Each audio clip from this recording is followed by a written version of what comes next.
Anda kembali bersama kami di iNews Pagi pemirsa. 1.000 lebih perawat yang bertugas di berbagai fasilitas dan layanan kesehatan di Jawa Timur dinyatakan positif terinfeksi COVID-19. Ya, mereka saat ini tengah menjalani perawatan di rumah sakit atau isolasi mandiri.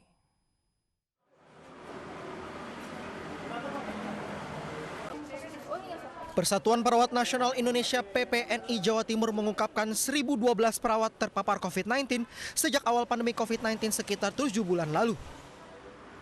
Para perawat yang terpapar merupakan tenaga kesehatan yang memberikan pelayanan kesehatan di berbagai fasilitas dan layanan kesehatan seperti di rumah sakit dan puskesmas. Jumlah perawat positif COVID-19 yang telah menembus angka 1.000 dikhawatirkan akan bertambah.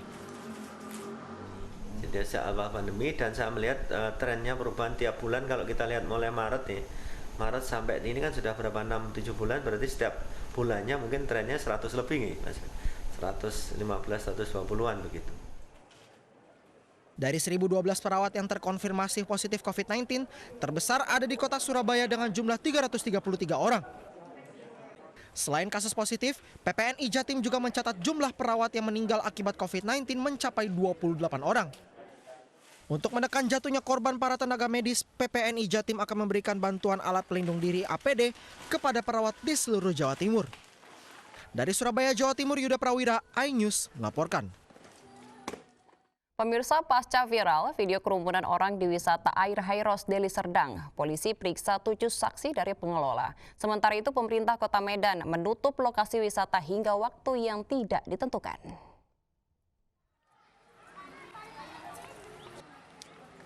Pasca viral video kerumunan orang di wisata air Hairos Deli Serdang, pemerintah Provinsi Sumatera Utara melalui gugus tugas mendatangi dan menutup lokasi wahana air. Terdapat sejumlah pelanggaran, di antaranya jumlah pengunjung yang melebihi batas aman sesuai protokol kesehatan. Tercatat ada 700 pengunjung yang melebihi dari jumlah yang diizinkan, yaitu sebanyak 200 orang. Polisi sudah memeriksa 7 saksi terkait kejadian ini. Penutupan wahana air ini terhitung tanggal 2 Oktober hingga batas waktu yang belum ditentukan, serta selesai pemeriksaan polisi. Kesulitan dalam membayar cicilan. Yang ditemukan oleh kami bersama itu adalah jumlah di satu tempat itu ada sekitar 200 orang, tapi sampai 750 orang. Sehingga ini sudah melanggar aturan-aturan yang tertata di dalam Perda maupun surat dari Gubernur Sumatera Utara. Pak, untuk sanksi pemilik, Pak, apa berpotensi sebagai tersangka, Pak? Yang bersangkutan sekarang kita tutup sambil menunggu perintah lebih lanjut. Sebelumnya video pesta kolam di Hairos Waterpark Deli Serdang, Sumatera Utara ini viral di media sosial. Warga memenuhi kolam renang dan asyik berjoget mengikuti musik tanpa mempedulikan anjuran protokol kesehatan. Dari Deli Serdang, Sumatera Utara, tim liputan iNews melaporkan. Sementara itu pemirsa, 35 aparatur sipil negara di beberapa organisasi perangkat daerah atau OPD Kabupaten Tangerang terkonfirmasi positif COVID-19 setelah menjalani tes swab. Selain menutup kantor Bapeda, pelayanan di kantor Dinas Kependudukan dan Catatan Sipil juga ditutup sementara.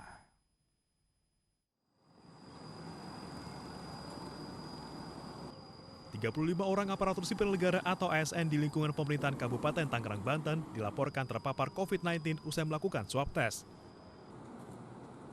Mereka yang terpapar COVID-19 bertugas di beberapa organisasi perangkat daerah, diantaranya Bapeda dan Kantor Dinas Pendudukan dan Catatan Sipil. Untuk keperluan tracing dan sterilisasi, pelayanan di kantor Disdukcapil Kabupaten Tangerang ditutup sementara selama 3 hari. Aktivitas kantor Bapeda pun juga dihentikan.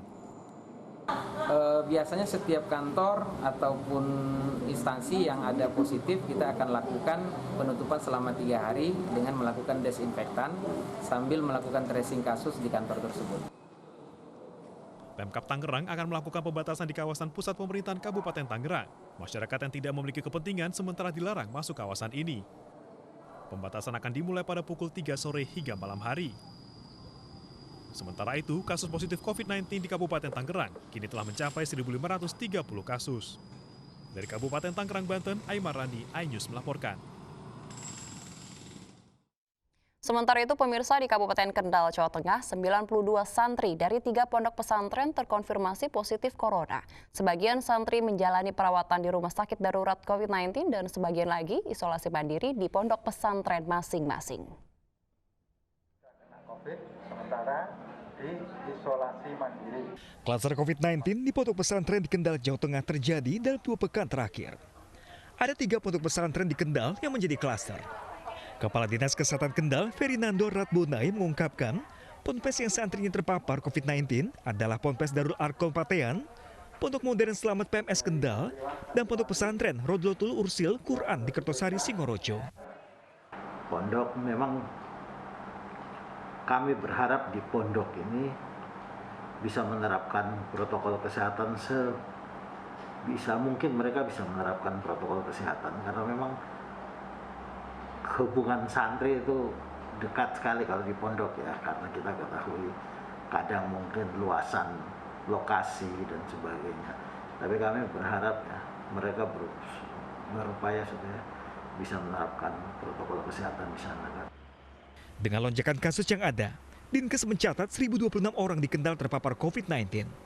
Dengan rincian, 271 orang menjalani isolasi mandiri, 45 orang menjalani perawatan, 50 pasien meninggal dan sisanya dinyatakan sembuh. Dari Kendal, Jawa Tengah, Edi Praitno, iNews melaporkan. Mengantisipasi penyebaran COVID-19 di angkutan umum, Korlantas Mabes Polri menggelar rapid test pada ratusan supir angkot yang beroperasi di kota wilayah Kabupaten Bogor, Jawa Barat. Para supir angkot juga diminta jadi sukarelawan untuk budayakan warga memakai masker dan patuhi protokol kesehatan.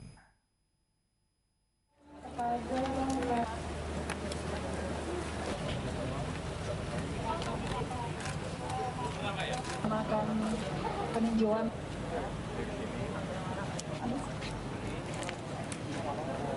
Panto ya? Iya. Peninjauan. Baik, sisi kanan meja masing-masing. Wah, ini ada ibu kita ya, ada ibu-ibunya juga hadir ya. Ini dia, sini aja, sini ada ke depan nih, boleh kasih. Nah, kita ngumpul aja. Terus menjaga kesehatan. Bogor, Jawa Barat digelar di lapangan olahraga di Kelurahan Ciriung, Kecamatan Cibinong, Kabupaten Bogor. Selain rapid test, petugas juga meminta agar para supir angkot menjadi sukarelawan untuk membudayakan warga mengenakan masker dan patuhi protokol kesehatan.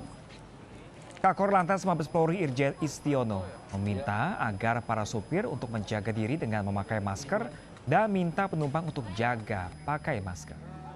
Baik, sisi kanan meja masing-masing.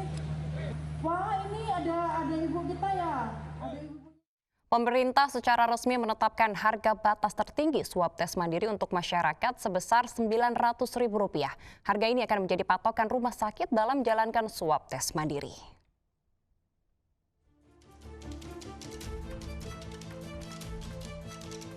Ini dilakukan atas desakan agar harga swab tes atau tes usap COVID-19 lebih murah. Tes swab atau tes usap menjadi salah satu cara mendeteksi seseorang terinfeksi virus COVID-19. Namun tingginya biaya membuat masyarakat enggan melakukan tes ini. Sebelumnya, tarif tes swab di sejumlah rumah sakit saat ini tergolong tinggi, yakni di kisaran jutaan rupiah. Jika ingin mendapatkan hasil yang lebih cepat, maka harus merogoh kantong lebih dalam lagi, bahkan hingga Rp3,5 juta.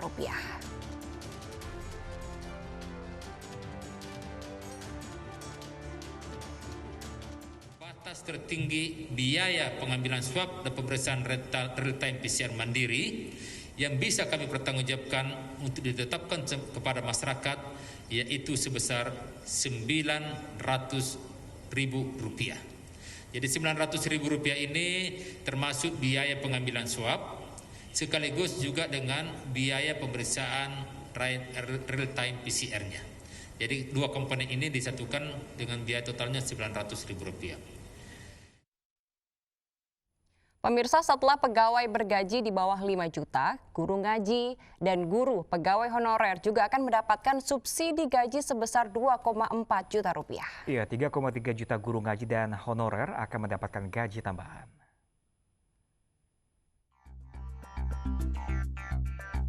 Pemerintah akan memberikan subsidi gaji kepada 3,3 juta guru ngaji dan honorer.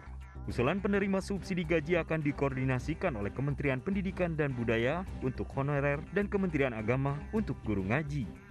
Menteri Ketenagakerjaan Ida Fauzia menyatakan, subsidi gaji sebesar 2,4 juta kepada guru ngaji dan honorer akan menggunakan sisa anggaran subsidi gaji pekerja yang berpenghasilan di bawah 5 juta per bulan.